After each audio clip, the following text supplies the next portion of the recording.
नमस्कार, आपका स्वागत है दृष्टि न्यूज में। मैं आपके साथ काजल तिवारी। वक्त है समय की बड़ी खबर है रुड़की से। कोर यूनिवर्सिटी ने मेकर भवन फाउंडेशन के सहयोग से टिंकर्स लैब का शुभारंभ किया। यह अत्याधुनिक स्टूडेंट मैनेज्ड मेकर स्पेस विद्यार्थियों को प्रोजेक्ट आधारित शिक्षा, रैपिड प्रोटोटाइपिंग और इनोवेशन का नया मंच उपलब्ध कराएगा। कार्यक्रम का उद्घाटन मुख्य अतिथि जेसी जैन और विशिष्ट अतिथि संदीप नेतेकर नरसिम्हन तथा प्रोफेसर एससी जैन ने संयुक्त रूप से किया। इस अवसर पर श्री जेसी जैन ने कहा कि टिंकर्स लैब छात्रों को विचार से प्रोटोटाइप तक पहुंचने की राह आसान करेगी। ये पहल न केवल शिक्षा को अधिक अनुभवात्मक बनाएगी, बल्कि छात्रों को उद्योग और समाज की वास्तविक चुनौतियों को हल करने के लिए भी तैयार करेगी। COER यूनिवर्सिटी के वाइस प्रेसिडेंट श्रेयांश जैन ने बताया है कि लैब में 3D printer, laser cutting machine और इलेक्ट्रॉनिक्स वर्क बेंच जैसी अत्याधुनिक सुविधाएं उपलब्ध हैं। वहीं vice chancellor doctor Ankush Mittal ने कहा है कि ये लैब नवाचार, सहयोग और कौशल विकास का केंद्र बनेगी और छात्रों को किताबों से बाहर निकलकर भविष्य की चुनौतियों के लिए तैयार करेगी। लैब की संचालन व्यवस्था और सृजन छात्र समिति की जिम्मेदारियों की जानकारी डॉक्टर मुनीष सेठी और श्री सौरभ कोहली ने दी। टिंकर्स लैब की प्रमुख विशेषताएं 24/7 छात्रों के लिए खुला रहेगा। 3D printer, CNC machine, laser cutter और फैब्रिकेशन उपकरणों से लैस है। CAD, CAM work station, 3D scanning और टेस्टिंग टूल्स की सुविधा है। LEAP प्रोग्राम के जरिए hands on learning, industry partnership और इंटर्नशिप अवसरों से छात्रों को मिलेगा मार्गदर्शन। जी हाँ, मेकर भवन फाउंडेशन के संदीप नेतेकर ने कहा कि ये लैब शिक्षा, उद्योग और इनोवेशन को एक छत के नीचे लेकर आई है। प्रोजेक्ट आधारित शिक्षा छात्रों में आत्मविश्वास और रचनात्मकता जगाती है और उन्हें व्यवहारिक कौशल देती है। COER यूनिवर्सिटी और मेकर भवन फाउंडेशन ने इस पहल के साथ एक स्पष्ट कर दिया है कि ये केवल जॉब रेडी नहीं, बल्कि इनोवेशन रेडी इंजीनियर तैयार करने के लिए प्रतिबद्ध है। आने वाले वर्षों में ये टिंकर्स लैब COER का नवाचार और सहयोग का केंद्र बनेगी। अभी तो प्रोग्रेस सर, अभी ये प्रिंटिंग मशीन हम बना रहे हैं, टेस्ट कर रहे हैं, अभी ये प्रोग्रेस में है। इसमें अभी हम मिस्ट नोजल यहाँ पर लगाएंगे, नीचे कंप्रेसर रहेगा, बेस में, बॉडी की बेस में कंप्रेसर रहेगा, एक कंटेनर रहेगा जिसमें पेंट रहेगा जो पूरा कनेक्ट होगा मिस्ट नोजल के साथ में। ये हमने अभी बटन के साथ हमने इसको चलाया है। अभी एक बटन दबाने से नीचे आ रहा है और सेकंड बटन से ये ऊपर जा रहा है, तो अप एंड डाउन मूवमेंट इसको मिल रहा है। जब मिस्ट नोजल यहाँ पे लगेगा, कंप्रेसर चलेगा, तो अपने आप ऑटोमेटिकली पेंट हो जाएगा वॉल पर। अभी ये जो है यहाँ पर ये फिक्स हो गया कि इतनी हाइट तक ये चल सकता है, लेकिन उसके बाद जब हम यहाँ पर रोबोटिक आर्म इम्प्लीमेंट करेंगे तो ये वॉल पर और रूफ पर दोनों जगह इजीली पेंट कर सकता है।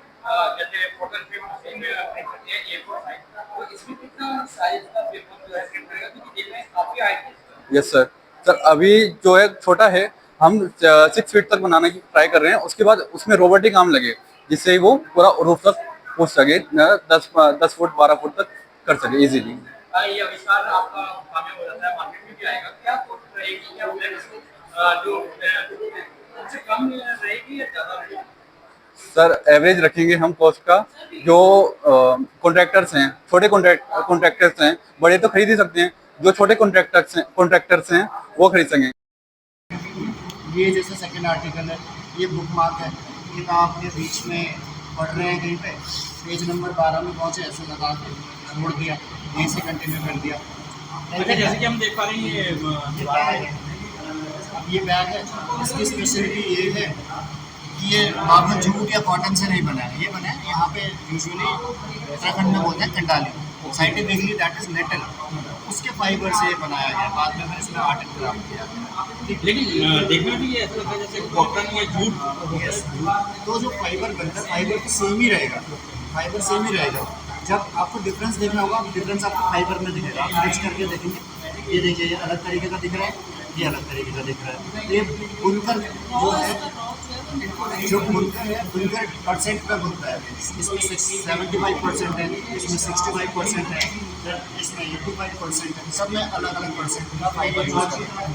इससे फ्लेक्सिबिलिटी में भी फर्क आता है। जैसे बैग है, ये 2 या 3 साल आराम से चलेगा। अगर थोड़ा हार्ड कर देंगे तो 1-1.5 साल चलेगा, उसमें क्रैक्स आ जाएंगे।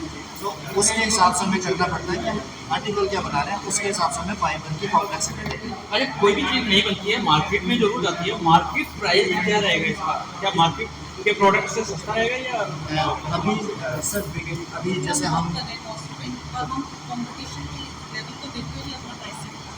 इनिशियली अभी जो उत्तराखंड के लोगों को ही उन्हीं का व्यापार देना ताकि उनसे वो अर्निंग कर सके। जो पहाड़ों के में वो लोग नीचे आके अर्न नहीं कर पाते हैं, तो वहीं पे रह के वो लोग अपने जो लघु उद्योग जिसको कहते हैं उसको स्टार्ट कर रहे हैं। तो उसी में हम बच्चों को एक व्यापार दे रहे हैं, उसी चीज़ को आगे हम लोग बढ़ा रहे हैं। जी। यहीं पे एक सवाल होता है कि अगर जो देखा जाए तो ये जो हाउस वाइफ होती हैं, महिलाएं होती हैं, बाहर नहीं निकल के रोजगार कर सकती हैं, तो उनको किस तरीके से आप इस रोजगार में उतारेंगे?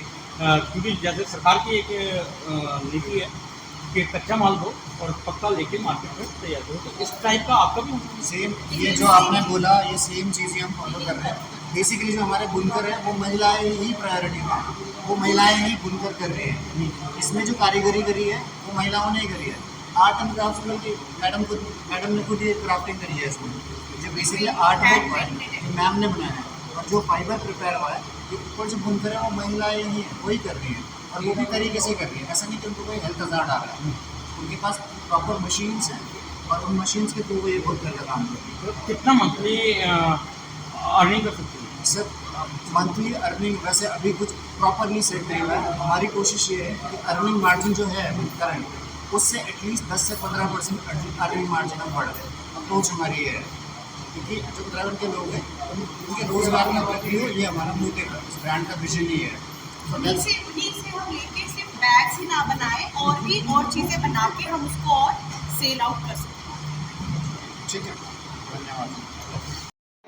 टिंकरिंग लैब जो है उत्तराखंड की ये one of the first lab है, और ये ज़रूरत है पूरे देश की। अगर आज की तारीख में इंजीनियरिंग जो है का करिकुलम को मोस्ट एडवांस स्टेज में ले जाना है, तो इस तरह की फैसिलिटी क्रिएट करना हर एक स्टेट को, हर एक नेशन को बहुत ज़रूरत है। तो कोर इंस्टीट्यूट में उत्तराखंड में पहली क्रिएट हुई है, ये एक अच्छे लेवल पर ले जाएंगे तो देश को बहुत अच्छा सर्व करेंगे। स्टूडेंट को क्या फ़ायदा होने वाला है इसलिए? हाँ, बहुत अच्छा सवाल है। स्टूडेंट को ये फ़ायदा होगा कि पहले जो जॉब मिलते थे या इनोवेशंस होते थे वो पुरानी टेक्नोलॉजी और पुरानी एजुकेशन सिस्टम से होते थे। आज की तारीख में कोई भी इम्प्रूवमेंट करना है तो बहुत फास्ट पेस से करना होता है। यहाँ पर जो फैसिलिटी क्रिएट की हुई है वो इस तरह की है जो कि फास्ट पेस से स्टूडेंट को लर्न कराएगी, टेक्नोलॉजी को, टीम वर्क कैसे करते हैं वो सिखाएगी, और उसके साथ साथ जो है नए नए प्रोडक्ट आएंगे और देश को फ़ायदा होगा और स्टूडेंट को एम्प्लॉयमेंट मिलेगा। जो करिकुलम बनाया है ये लेबोरेटरी डेवलप की है। इस लेबोरेटरी में जो स्टूडेंट है वो एंटरप्रेन्योर बन सकता है। जब एडमिशन लेगा तब से उसके आइडियाज़ को एक शेप दे सकता है, और वो जब तक पास होगा तब तक एंटरप्रेन्योर बन जाएगा और जॉब क्रिएट करेगा दूसरों के लिए। दूसरी इसमें पॉइंट ये है कि ये फैसिलिटी सिर्फ कोर के लिए नहीं है, ये पूरे सिटी और उत्तराखंड के लिए है। अगर कोई भी स्टूडेंट अगर इसको एक्सपेंड कर लेते हैं तो कोई भी स्टूडेंट कहीं का भी आकर के अपने आइडियाज़ को शेप दे सकता है और जॉब क्रिएट कर सकता है, इंडस्ट्री शुरू कर सकता है। बाहर के स्टूडेंट भी आगे फिलॉसफी ये है कि पूरे देश से कहीं से भी आए स्टूडेंट, एक सिस्टम होगा जिसके तहत वो जो है यहाँ पर काम कर सकता है। ने भारत के बड़े समस्या को निवारण करने में 1840 के दशक में बहुत ही एक महत्वपूर्ण योगदान दिया है। वो कि गंगा जी को हरिद्वार से लेके कानपुर तक जोड़ा था। उस प्रक्रिया में काफ़ी सारे इस इलाके के खास करके रुड़की के लोगों ने बहुत बड़ा योगदान दिया था। उनके इच्छा शक्ति की वजह से वो बहुत ही अद्भुत प्रकल्प पूरा हो पाया। इसीलिए आविष्कार क्षमता और देश के लिए योगदान करने की क्षमता रुड़की और ख़ास करके उत्तराखंड इलाके में काफ़ी प्रबल है। उसी की वजह से भारत का और मेरे ख्याल से आशिया का सबसे बड़ा जो पहला इंजीनियरिंग कॉलेज जो थॉमसन इंजीनियरिंग कॉलेज कहलाता था और जिसका रूपांतर फिर बाद में यूनिवर्सिटी ऑफ रूड़की और फिर अभी IIT रूड़की में हुआ है, उसी इच्छा शक्ति और आविष्कार क्षमता के वजह से हुआ है जो आज से करीबन 160-170 साल पहले यहाँ के रूड़की के और उत्तराखंड के लोगों ने दिखाया था। उससे प्रेरित होकर मेकर भवन फाउंडेशन ने कॉलेज ऑफ इंजीनियरिंग रूड़की के साथ करार करके यहाँ एक टिंकरर्स लैब जो कि जो इंजीनियरिंग के छात्र हैं उनके लिए आविष्कार क्षमता निर्माण की है। उस हेतु ये जो टिंकरर्स लैब बनी है उसमें सारे आधुनिक मशीन्स उपकरण हमने स्पॉन्सर किए हैं जो इंजीनियरिंग के छात्रों को नए नए आविष्कार बनाने में प्रेरित करेंगे और उन्हें वो क्षमता देंगे। तो हमें यही आशा है कि इस टिंकरर्स लैब की वजह से कॉलेज ऑफ इंजीनियरिंग रूड़की के छात्र देश के लिए वही योगदान उसी प्रकार करे जो 160-70 पहले यहाँ के लोगों ने की थी। तो उसका एक कारण यह भी है कि इससे पहले जो छात्र थे उन्हें इस तरह की सुविधाएं, इस तरह के यंत्र उपकरणों का अभाव होता था इंजीनियरिंग कॉलेज में। पिछले 10-15 साल से इंजीनियरिंग का शिक्षण ज़्यादा करके हैंड्स ऑन जो लैब में नए नए आविष्कार कर सके उस तरह का होने लगा है। इसके पहले ज़्यादा करके शिक्षण वो टेक्स्ट बुक बेस्ड था, परीक्षाओं पे ज़्यादा ध्यान था, लेकिन अभी बच्चों की और छात्रों की आविष्कार क्षमता पे ज़्यादा जोर हो रहा है। इसलिए हमें आशा है कि यहाँ के छात्र जो है इन सुविधाओं का इस्तेमाल करके अधिक आविष्कार क्षम हो जाएंगे और इससे देश के लिए योगदान कर पाएंगे और विदेश न जाते हुए यहीं पर रह के देश के लिए अच्छे कार्य कर पाएंगे।